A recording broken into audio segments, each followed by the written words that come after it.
Speakers and experts conducting the workshop are a mix of academicians, experts, and practitioners. The mode of workshop will be participatory, with each session having 3 components: theory about ICH, documented case study of ICH, and an activity demonstrating the actual process of ICH documentation, dossier preparation.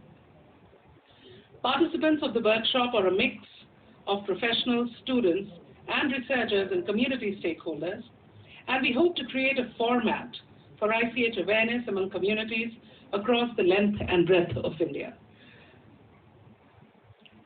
Today's inauguration essentially kickstarts a year-long series of ICH capacity building workshops and other ICH-related activities, programs, and festivals. We eagerly look forward to listening to Mr. Eric Falt and Mr. Tim Curtis. Wishing all the participants of this workshop all the very best, I thank you.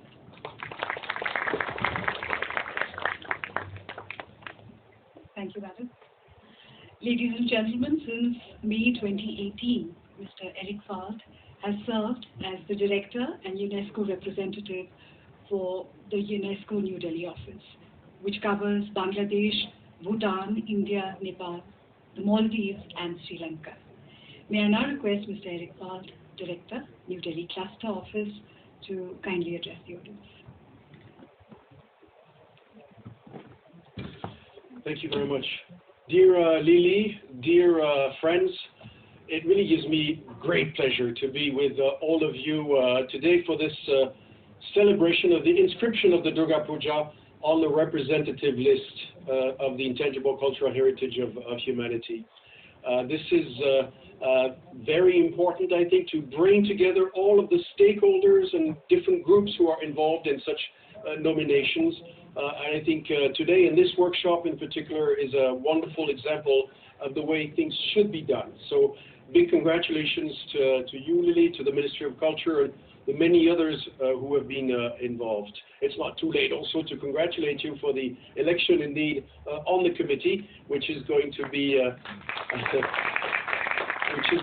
meeting later this year in Morocco. I will actually see you there because it's the end of my assignment in India after 4.5 years. I'll be moving to Morocco, but I'll have a chance to see Lily and others, hopefully for the next inscription, but I don't want to say more than that. That doesn't really have anything to do with me, but I will be with you.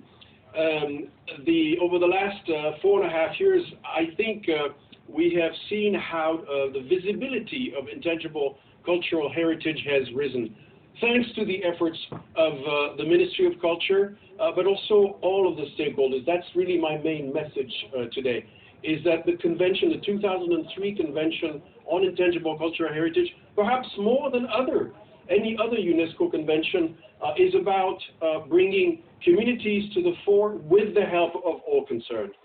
We at UNESCO are an intergovernmental organization, so we work first and foremost with governments, and of course here in India very closely with the government of India. And I really want to give credit to the efforts of all those who have been involved to underline and stress the importance of all these traditions. I often say that India offers more intangible cultural heritage practices probably than any other country in the world. Many of them are in need of safeguarding. So it's, of course, thanks to efforts by the government that a difference can be made, but it's also because all of you are involved one way or the other. Here I want to stress the importance of civil society organizations, and I know that there are many in the room. Without their dedication, without their passion, we would not have been able, through the government of India, to have all these inscriptions. And it's also at the grassroots level that we have seen a difference. And yes, in terms of all of the recent inscriptions, what better exemplifies the involvement of all these stakeholders than the Durga Puja?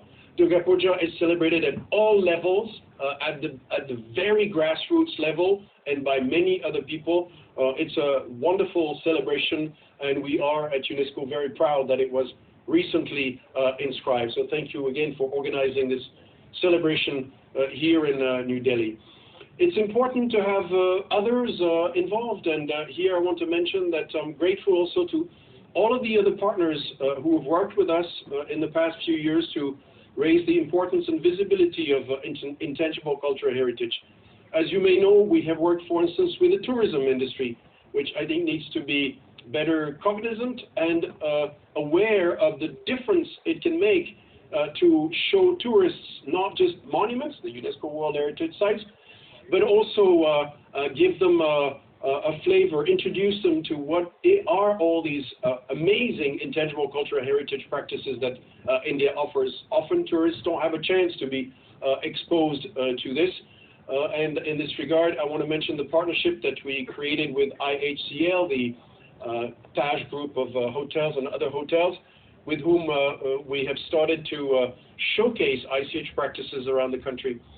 Some of you, I'm sure many of you, know that earlier this week we also launched a very groundbreaking and novel partnership with Royal Enfield, the motorcycle company, to try to see how to bring to light also the wonderful ICH practices of the Himalayas. And we are hoping to start next month with a spotlight on the Northeast. I think it's very important also to be able to look at all of the regions. India has so much to offer in this regard. So I don't want to speak too long. I just want to say again, thank you for organizing this workshop. It's very important to bring people together, all of the stakeholders together. Sometimes we don't have a chance, or we don't have enough fora at the national level to come together, and I think this will make a difference. I want to perhaps also use this opportunity to mention that next month we'll also have an intangible cultural heritage event at the regional level that we'll organize in Udaipur, bringing a number of representatives from various countries of the region together to reflect at the regional level about the importance of ICH. So I think with all this awareness raising, with all this mobilization under the leadership of the Ministry of Culture, ICH has a very bright future, and all of the practices, the traditional practices that we know India has to offer will continue to exist for many years, and not just be safeguarded, but shine a light in India and around the world. Thank you very much.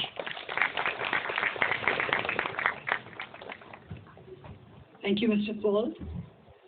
India does have a very bright future with ICH, as does ICH in the entire world. We will now come to the special part of this program, which is a presentation of a dance form to celebrate the inscription of Durga Puja in Kolkatta. But before that, I request the guests to take their seats on the front row, please.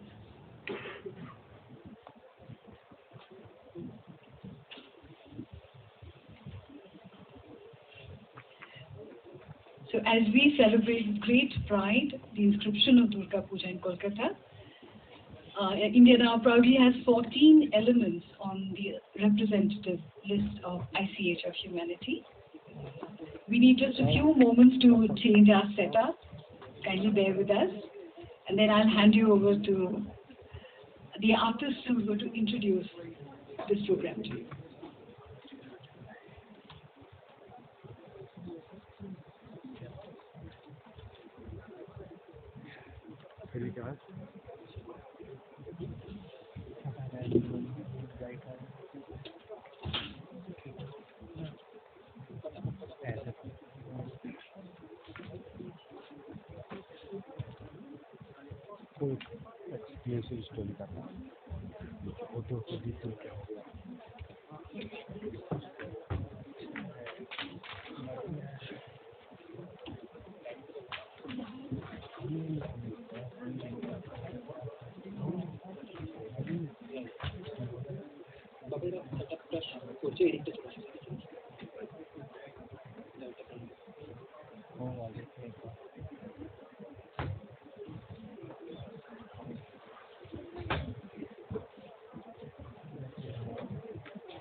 Welcome to this evening's presentation, Devi Rising.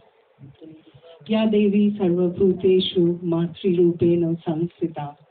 Namastasai, Namastasai, Namastasai, Namo Namaha.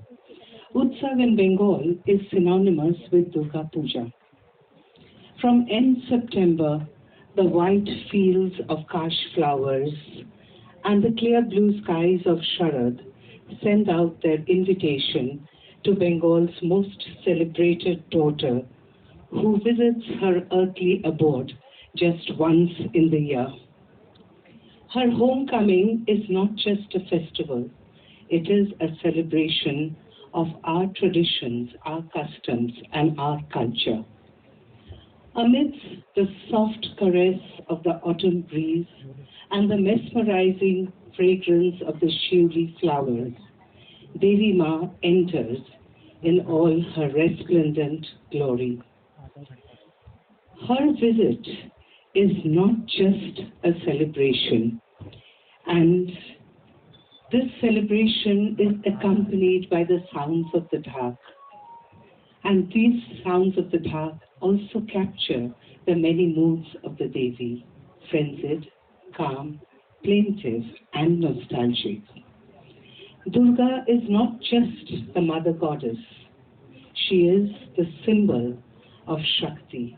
She is the symbol of the triumph of good over destructive evil. Ya Devi Sarvabhuteshu Shakti Rupena Samsita.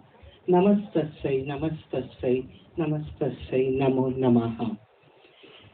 This year, the celebration of Durga Puja is very special because it has been inscribed in the UNESCO representative list of the Intangible Cultural Heritage of Humanity.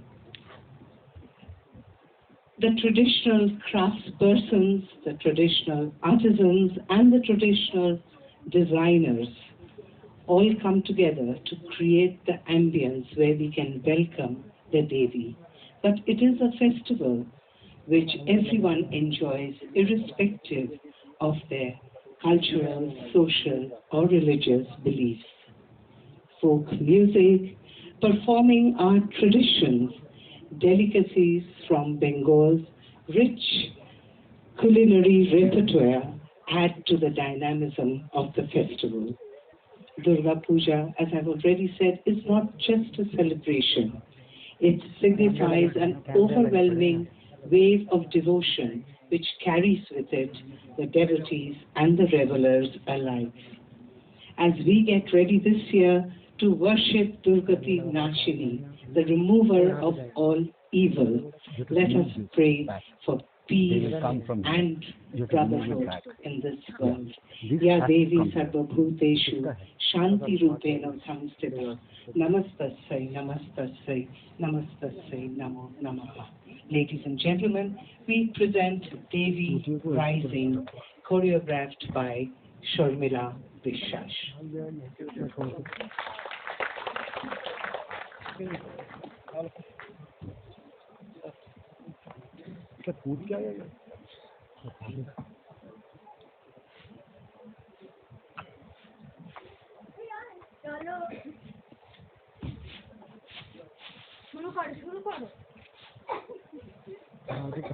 कैमरे में मार दो